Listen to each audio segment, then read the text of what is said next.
All right, let's dive into month 4 of reading wrap-ups.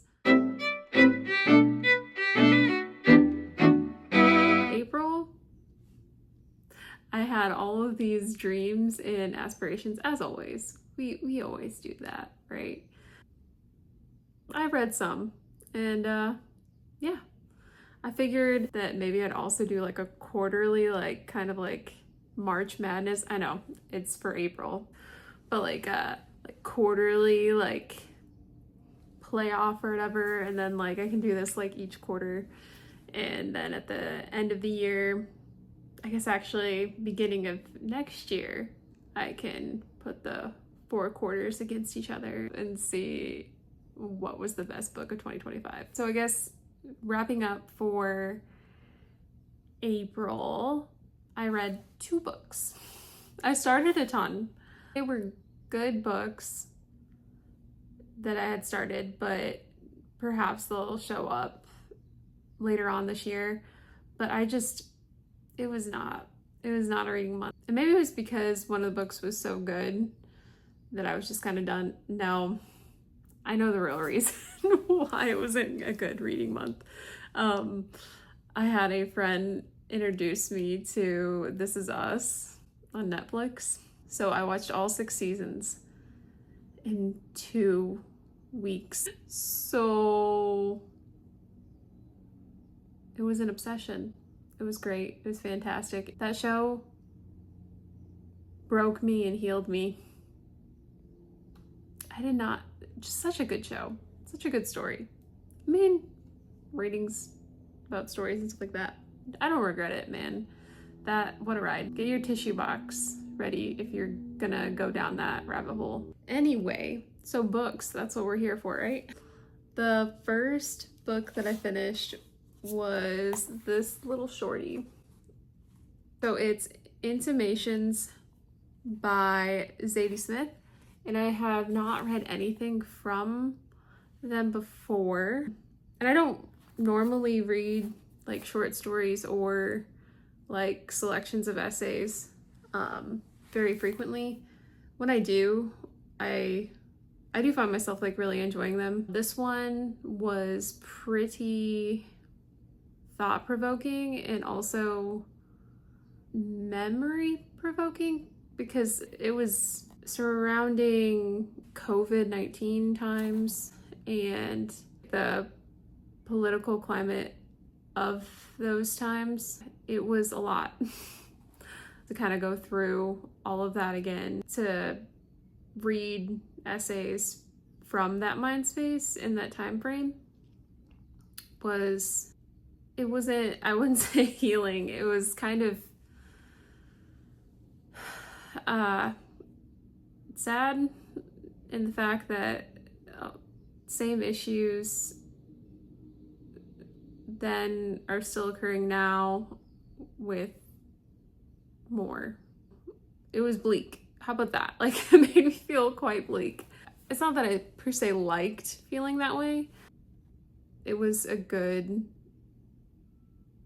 thing to look back on from this future perspective.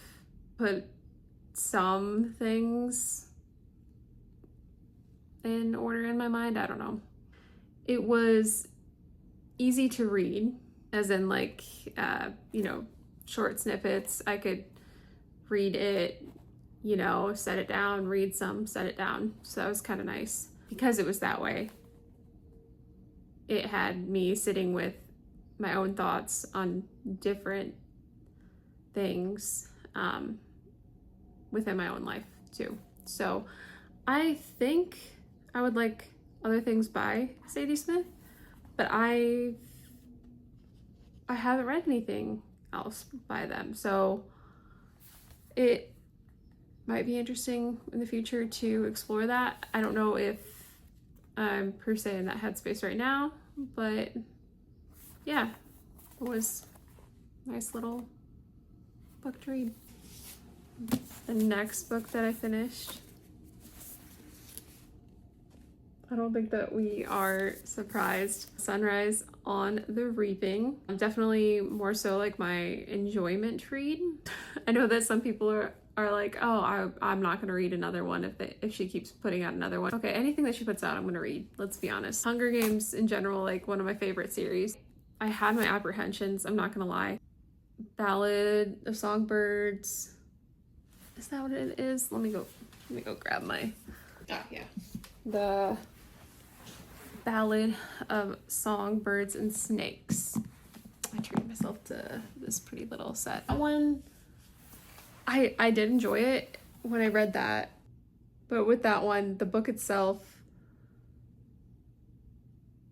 I don't know if I would say it was probably one of my least favorite. So I was kind of a little bit apprehensive with the Sunrise on the Reaping.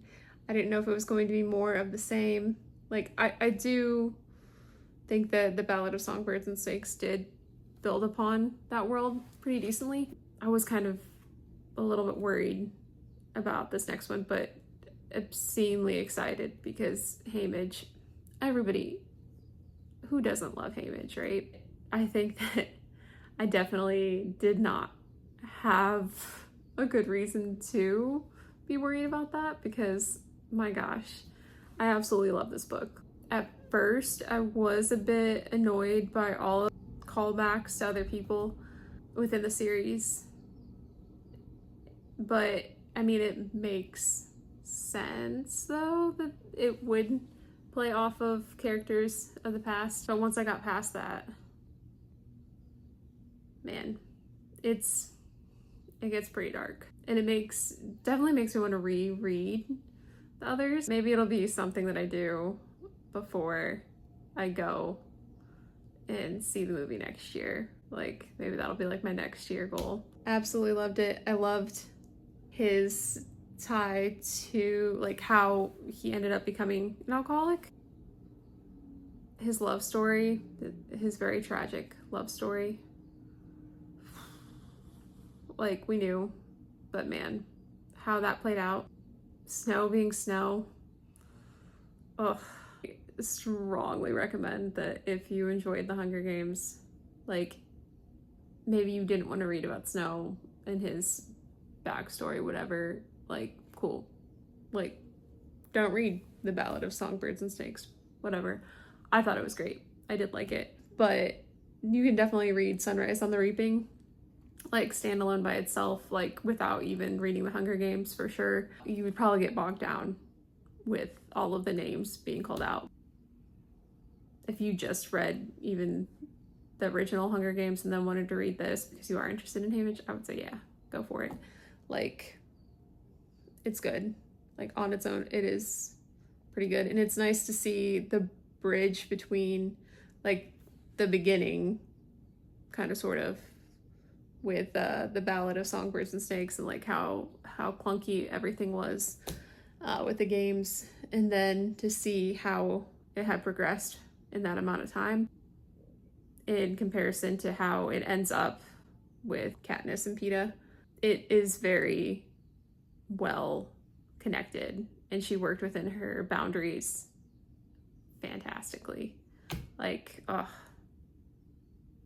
And then things that did have to change a little bit, like the reasoning, sound. Gosh, she could write probably 5 more of these in the way that she's able to, like, flesh out the system in, like, this whole entire series. Like, I no longer have a doubt in my mind that she'll be able to pull it off. Like, if she says that she's got more to tell, then shoot, I'm here for it.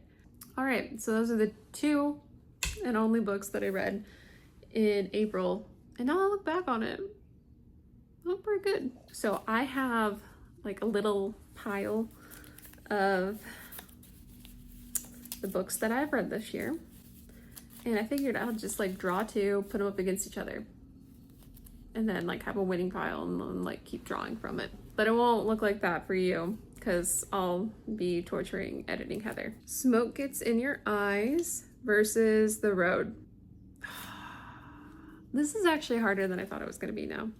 I think it's hard too, because like one is nonfiction and one is fiction. Whatever, we're just going to go off of vibes. It's fine. I feel like I got more out of Smoke Gets in Your Eyes. So I'm going to just go for it. Because The Road, while I did enjoy it, like the way that it was written was a bit like, and I feel like I got more out of this. Like I got some validation out of Smoke Gets in Your Eyes. Okay, so we've got our first victor. Ooh, after talking about the Hunger Games. So the Glass Hotel. That's just not fair. Like, I feel like anything against the Glass Hotel versus Tender is the Flesh. Well, kind of hope that that was going to, Tender is the Flesh was going to make it a little bit further. But you know what? It'd be brutal sometimes, these pairings. So, the Glass Hotel. Okay, that's kind of... Okay, so for Neverwhere, when I was, like, really, like, annoyed about everything that went down with the author, and then it taking me forever to read it, I felt like I deserved 2 books from that book. So like the short story at the end, I put that as its own book. Sunrise on the Reaping against Neil Gaiman's How the Marquis Got His... I can't even read it. Whatever. That short story in Neverwhere. Obviously Sunrise on the Reaping. Not even a battle. Circe and Intimations.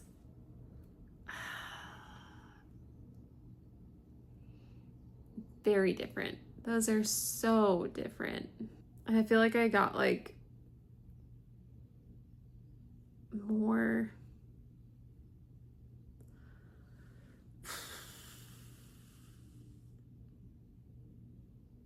This is hard because I did get flustered with Circe, but I had some like a good ride. It's odd because like I thought that like Circe would like be an obvious like through the first round. I think it's not fair to have Intimations in this, but whatever. We're just gonna go with it. I'm just gonna go with Circe because I remember really enjoying like that island, but it stinks because it's like different feelings. Neverwhere and Sea of Tranquility. Sea of Tranquility versus anything, but Neverwhere, that's an easy one. That one's easy. We're going with Sea of Tranquility. This is good mashup. This is like romance stories. Divine Rivals or Check and Mate. It's gonna be Divine Rivals. It's gonna be Divine Rivals. I did enjoy Check and Mate, but that was kind of just a little breeze like. And apparently I had 13. So this is a reread though. That's kind of not, whatever.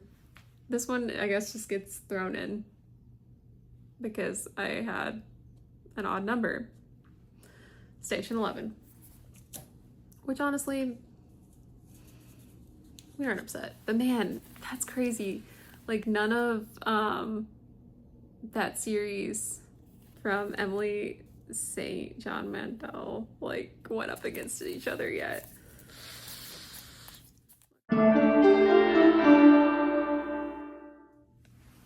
Circe versus Sunrise on the Reaping.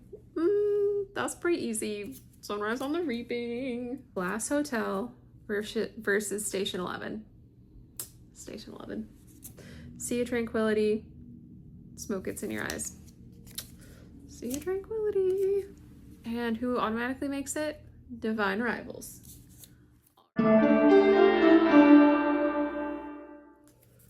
Station 11 versus Sunrise on the Reaping. Oh, that's bad.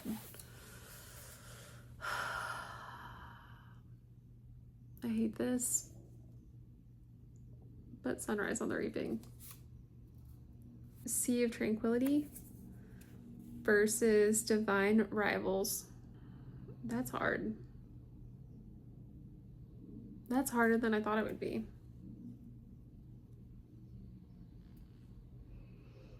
I'm gonna say Sea of Tranquility. And now, our final face-off. Sea of Tranquility versus Sunrise on the Reaping. That's a tough one. I get how we got here. I hate this. I hate that I put myself through this now. I was so excited for this, and now I'm just like, this is cruel. This is cruel. It hurts that I know the answer, and I don't want it to be this. I think it's Sunrise on the Reaping. I feel like I'm letting down Emily St. John Mandel. But man, that nostalgia trip and Havage. Oh, and that tragic love story. Well, there we go. This quarter's winner, Sunrise on the Reaping. It's been fun. Yeah, I'll see you again next month since this is just a thing now. I hope that you have some amazing reads this month. And yeah, pick up Sunrise on the Reaping if you are into the Hunger Games, because I need somebody to talk to about it. Like yesterday.